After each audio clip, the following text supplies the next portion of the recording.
बिस्मिल्लाहिर्रहमानिर्रहीम। आज हम नाम लेवा हैं हज़रात सहाबा कराम रिज़वानुल्लाहि अलैहिम अजमईन के। उन्हीं में से एक चमकता, एक दमकता, एक खूबसूरत सितारा जिनका नाम हज़रत फ़ारूक आज़म रज़ियल्लाहु तआला अन्हु है।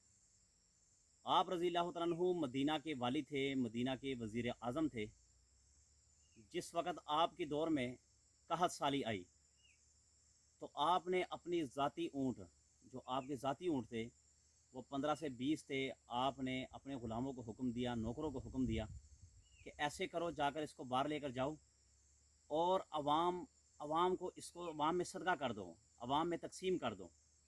और खुदा की कसम रिवायात में आता है और रिवायत से ये भी मिलता है कि हज़रत फ़ारूक आज़म रज़ियल्लाहु तआला अन्हु ने खुद सिरके से खाना खाया। जब आपके ग़ुलाम ने आपको देखा, कहने लगे अमीरुल मोमिनीन आप सिरके से खाना खा रहे हैं, तो आपने फरमाया कि ये कैसे हो सकता है कि इस वक्त मेरी आवाम भूखी मर रही हो और आवाम प्यास की वजह से और आवाम सालन को तरस रही हो और उनका अमीरुल मोमिनीन घर में बैठ के आराम के साथ वो सालन के साथ और मौज मस्ती करे। ऐसा नहीं हो सकता।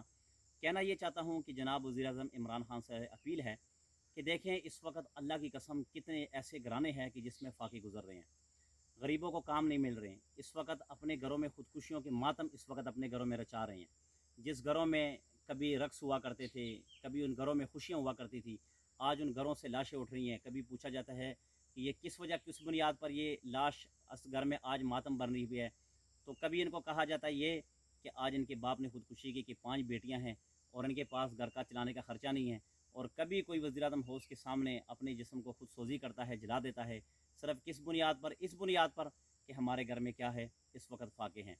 और कभी अपना बाप जो अपने औलाद के लिए बड़ा मुशफ़िक़ होता है, माँ बड़ी मुशफ़िक़ होती है, अपने 3-4 बेटियों को नहर में जाकर कूद देती है, गिरा देती हैं और अपने बेटों को और अपने आप को खुदकुशी पर मजबूर कर देती है। उसकी वजह क्या है कि महंगाई है।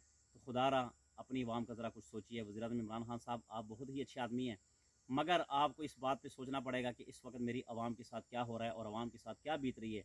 मज़दूर की दिहाड़ी 900-800 रुपये है और आटे का तोड़ा 1200-1250 रुपये का है। अब मुझे बतलाइए कि अब वो पूरा दिन काम करके थक हार के जब घर आता है 800-900 रुपये घर लेके, तो घर जब आता है उसको ये पता चलता है कि इस वक्त आटे का तोड़ा नहीं है और बच्चियाँ भी घर में 5 है और घर में कमाने वाला और कोई नहीं है। तो जब वो अपने घर के और अपने जेब के हालात देखता है तो वो दिल बर्दाश्त होता है। उसके पास 2 रास्ते होते हैं, या तो और मज़ीद मेहनत करता है और या फिर वो मौत की सदाएँ और मौत की दुआएँ मांगता है। तो मेरी आपसे गुजारिश ये है कि इस अवाम के बारे में सोचा जाए और जितनी भी इस अवाम तंगदस्ती की हालत में अपनी ज़िंदगी काट रही है, खुदारा इनके बारे में सोचा जाए। और जैसे मदीना रियासत हज़रत फ़ारूक आज़म रज़ियल्लाहु तआला ने कायम की थी, आपने जितने भी ऐशो इशरत थी, जितनी भी चीज़ें थी वो ख़त्म की थी, हत्ता कि आपने खुद सिरके के सालन के साथ खाना खाया।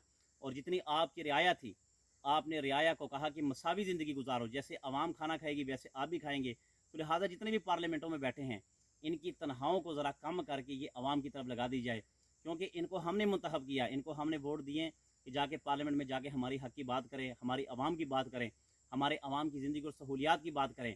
मगर ये अपने पार्लियामेंट की कुर्सियों में बैठ कर नशों में मगन होकर ये अपनी ज़िंदगियों की बातें करते हैं, अपनी ऐशो-इशरत की बातें करते हैं, अवाम को बेसरो सामान छोड़ दिया। मगर ऐसा नहीं होना चाहिए। मेरी दुआ है कि अल्लाह ताला मेरे मुल्क पाकिस्तान को तरक्की अता फ़रमाए और मेरे मुल्क पाकिस्तान की आवाम की हिफाज़त फ़रमाए। वस्सलामु अलैकुम।